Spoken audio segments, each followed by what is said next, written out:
ആലോ സെർബ്സിൻ്റെ പുതിയൊരു എപ്പിസോഡിലേക്ക് എല്ലാവർക്കും സ്വാഗതം. ദശപുഷ്പത്തിൻ്റെ രണ്ടാമത്തെ എപ്പിസോഡിൽ നമ്മൾ ഇന്ന് ഡിസ്കസ് ചെയ്യാൻ പോകുന്നത് പൂവാങ്കുരുന്നിയെ കുറിച്ചിട്ടാണ്. ഇംഗ്ലീഷിൽ ഇതിനെ ലിറ്റിൽ അയൺ വീഡ് എന്നും അറിയപ്പെടുന്നു. ആയുർവേദത്തിൽ കിഡ്നിക്ക് ഉണ്ടാകുന്ന തകരാറുകളുടെ ചികിത്സയ്ക്കായിട്ട് ഈ സസ്യം ഉപയോഗിക്കുന്നുണ്ട്. അതുപോലെ ശരീരത്തിലുണ്ടാകുന്ന സ്വെല്ലിംഗ്, വയറുവേദന, വയറിളക്കം എന്നിവയ്ക്കെല്ലാം തന്നെ ഇതിൻ്റെ ജ്യൂസ് ഉപയോഗിക്കാവുന്നതാണ്. അതുപോലെ മലമൂത്ര വിസർജനത്തെ ത്വരിതപ്പെടുത്തുന്ന ഒരു സസ്യം കൂടിയാണിത്. ആർത്തവ കാലത്തെ വേദനയ്ക്കും ഇതിൻ്റെ ഒരു പരിഹാരമാണ്. ഈ സസ്യത്തിൻ്റെ വേര് ശരീരത്തിനുണ്ടാവുന്ന വീക്കം, അതുപോലെ തേൾവിഷബാധ, മൂലക്കുരു, വയറിളക്കം, വയറ്റിലുണ്ടാവുന്ന അസുഖങ്ങൾ, പാരാസിറ്റിക് ഇൻഫെക്ഷൻസ്, വിരശല്യം എന്നിവയ്ക്കെല്ലാം ഉപയോഗിക്കാവുന്നതാണ്. ഇതിൻ്റെ സീഡിൽ ഫാറ്റി ഓയിൽ അടങ്ങിയിട്ടുണ്ട്.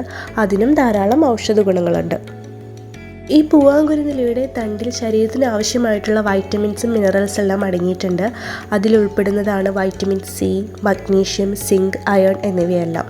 വൈറ്റമിൻ സി എന്ന് പറയുന്നത് ശരീരത്തിൻ്റെ ഹെൽത്തി സ്കിന്നിൻ്റെ മെയിൻ്റനൻസിന് വളരെ നല്ലതാണ്. അതുപോലെ തന്നെ ശരീരത്തിനുണ്ടാകുന്ന വീക്കവും വ്രണങ്ങളൊക്കെ കുറയ്ക്കാനായിട്ടും ഇത് സഹായിക്കുന്നു. ഇതിൻ്റെ തണ്ട് ഉപയോഗിച്ച് അച്ചാറുകളും ചട്നിയൊക്കെ ഉണ്ടാക്കാവുന്നതാണ്. പിന്നെ കർക്കിടക കഞ്ഞിയുടെ പ്രിപ്പറേഷന് വേണ്ടിയിട്ട് ഈ സസ്യം മുഴുവനായിട്ടാണ് ഉപയോഗിക്കുന്നത്. പരമ്പരാഗതമായിട്ടുള്ള ഇന്ത്യൻ പാചകത്തിൽ ഈ ഒരു സസ്യം ഉൾപ്പെടുത്താറുണ്ട്.